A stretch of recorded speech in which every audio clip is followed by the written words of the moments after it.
Meditations for Every Day in the Year by Bishop Richard Challoner.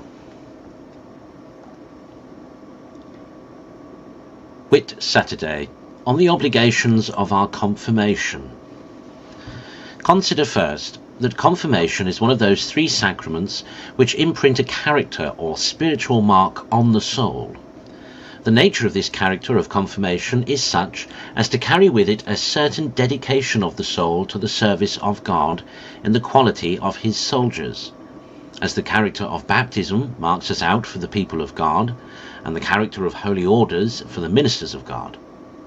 Hence it is that these three sacraments, after they have been once received, cannot be received any more, because the character which they leave in the soul, which is the mark of the consecration of the soul to God, can never be lost, and therefore can never be repeated.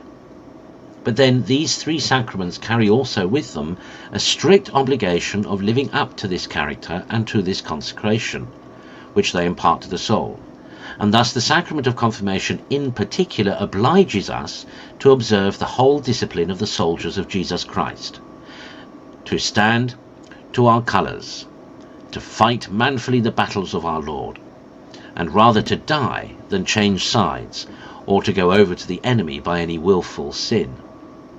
This is the allegiance we owe to Christ in quality of his soldiers. This we oblige ourselves to when we receive the character of confirmation. Consider, secondly, that the soldiers of this world profess a strict regard to all the laws of their calling and to the orders of their officers.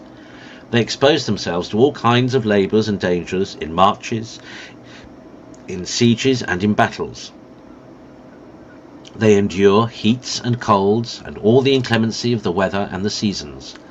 They suffer hunger and thirst, watchings and all other hardships to which their station of life exposes them, and all this for the trifling consideration of a small pay.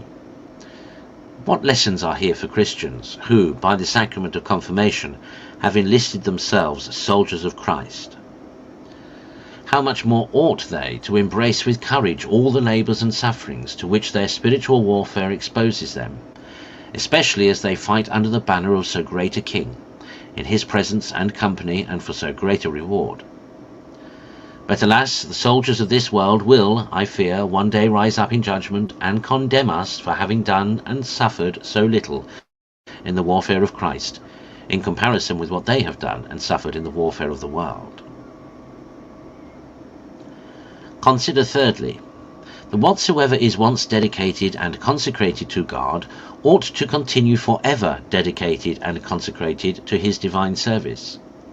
And it is no less a crime than sacrilege to pervert anything dedicated to him to profane uses.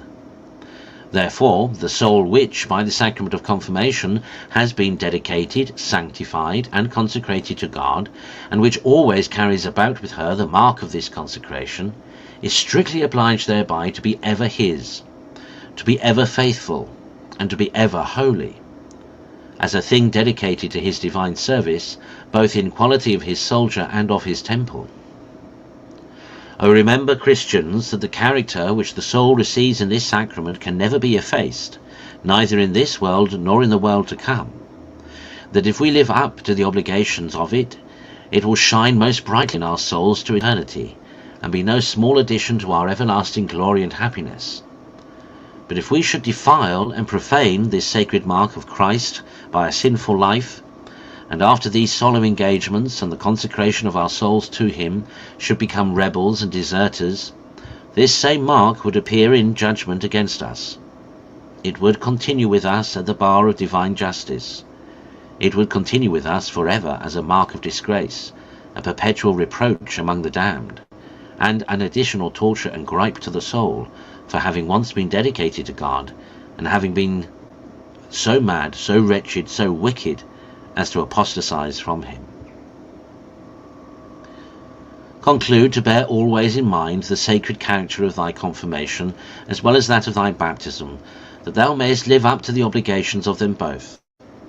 Be not terrified at the prospect of the conflicts thou must sustain, or the crosses and hardships thou wilt have to go through in this warfare.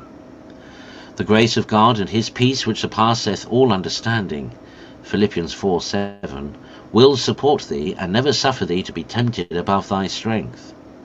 1 Corinthians 13, but bring thee oft with comfort and victory. In token of which, the bishop, when he confirmed thee, gave thee a blow on the cheek, as a declaration of the adversities thou wast to sustain, but at the same time gave thee God's peace, that thou mightest understand that God would be with thee in them all, and never leave thee.